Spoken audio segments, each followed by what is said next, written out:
اعوذ باللہ من الشیطان الرجیم۔ میں اللہ کی پناہ مانگتا ہوں مردود شیطان سے۔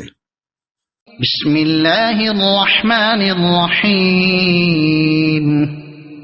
شروع اللہ کے نام سے جو بڑا مہربان نہایت رحم والا ہے۔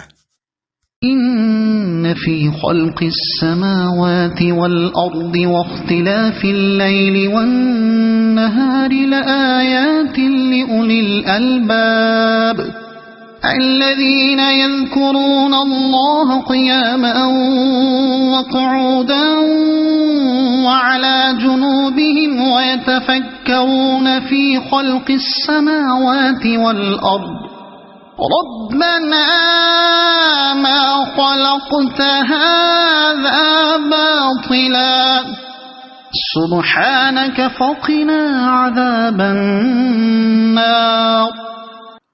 آسمانوں اور زمین کی پیدائش میں اور رات دن کے ہیر پھیر میں یقیناً عقل مندوں کے لیے نشانیاں ہیں جو اللہ کا ذکر کرتے ہیں کھڑے اور بیٹھے اور اپنی کروٹوں پر لیٹے، اور آسمان اور زمین کی پیدائش میں غور و فکر کرتے ہیں اور کہتے ہیں اے ہمارے پروردگار، تو نے یہ بے فائدہ نہیں بنایا، تو پاک ہے، بس ہمیں عذاب آگ سے بچا لے۔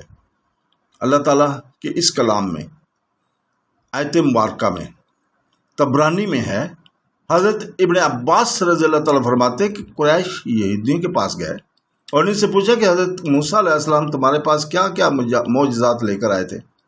انہوں نے کہا اسدہ بن جانے والی لکڑی اور چمکیلا ہاتھ۔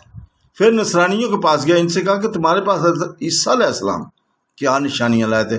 جواب ملا کہ مادر ذات اندھوں کو بنایا کر دیتا تھا اور کوڑی کو اچھا کر دیتا اور مردوں کو زندہ کر دیتا۔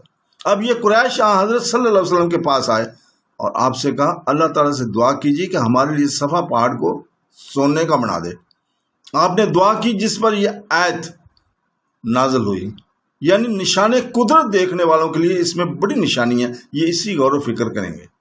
ان قدرتوں والے اللہ تعالیٰ کے سامنے جھک جائیں گے، لیکن اس روایت میں ایک اشکال ہے، وہ یہ کہ یہ سوال مکہ شریف میں ہوا تھا اور یہ آیت مدینہ شریف میں نازل ہوئی۔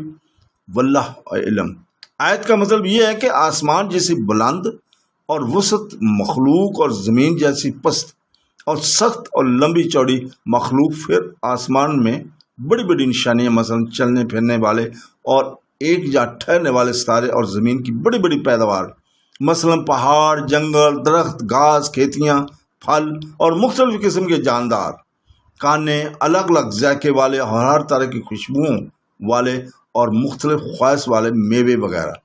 کیا یہ سب آیات قدرت ایک سوچ سمجھ والے انسان کی رہبری اللہ تعالیٰ کی طرف سے نہیں کر سکتی؟ جو اور نشانیاں دیکھنے کی ضرورت باقی رہے، پھر دن رات کا آنا جانا، ان کا کم زیادہ ہونا، پھر برابر ہو جانا، یہ سب اس عظیم حلیل اللہ ذل جلال کی قدرت کا کاملہ کی پوری پوری نشانیاں ہیں، جو پاک نفس والے ہر چیز کی حقیقت پر نظر ڈالنے کے عادی ہیں اور بیوقوفی کی طرح آنکھ کے اندھے اور کان کے بہرے نہیں، جن کی حالت اور جگہ بیان ہوئی ہے کہ وہ آسمان اور زمین کی بہت سی نشانیاں پیروں تلے رونتے ہوئے گزر جاتے ہیں اور غور و فکر نہیں کرتے، ان میں اکثر باوجود اللہ تعالیٰ کو ماننے کے پھر بھی شرک سے نہیں بچ سکتے۔ اب ان عقل مندوں کی سبب بیان ہو رہی ہیں کہ وہ اٹھتے بیٹھتے لیٹتے اللہ کا نام لیا کرتے ہیں۔ صدق اللہ العظیم۔